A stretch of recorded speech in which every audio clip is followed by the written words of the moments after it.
I have to say, beloved, I have been concerned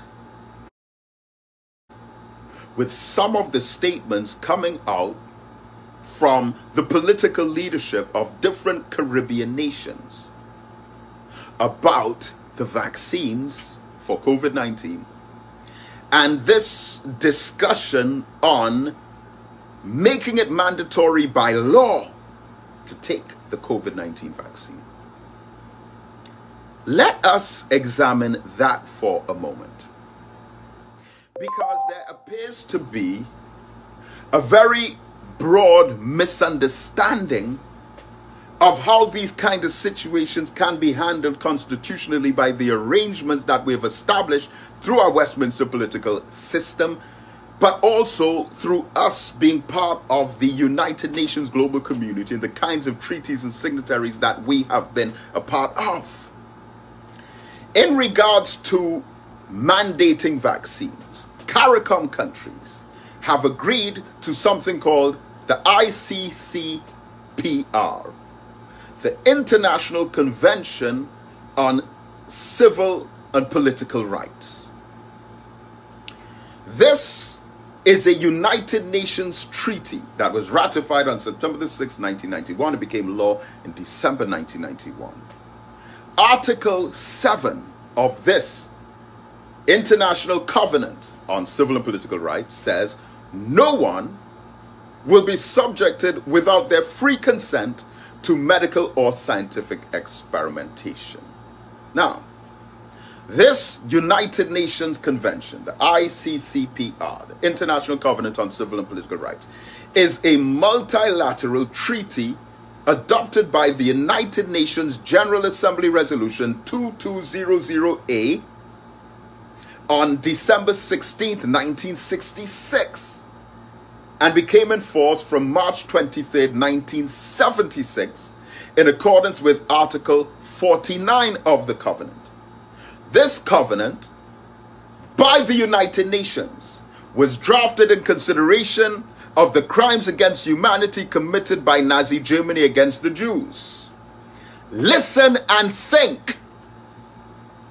Article 4.2 of this United Nations treaty says the rights can only be limited, quote, in time of public emergency which threatens the life of the nation. Put a bookmark right there. Because of course we would say, and some of the politicians have been saying, well, it's a public health emergency. Therefore, you can introduce certain laws constitutionally, like as a state of emergency with the suspension of constitutional rights, and take measures that would not be enacted under normal circumstances. We accept that. But let's continue to educate ourselves by reading on. And I'll backtrack on that last part.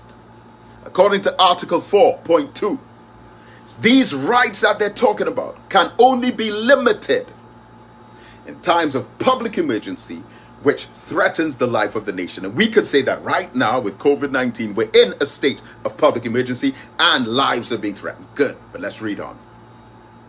And even then, no derogation is permitted from the rights to life, freedom from torture and slavery, the freedom from retrospective law, double jeopardy, going back to try a case that has already been tried, the right to personhood, freedom of thought, conscience, religion, and I'm putting another bookmark there, and I'm backtracking.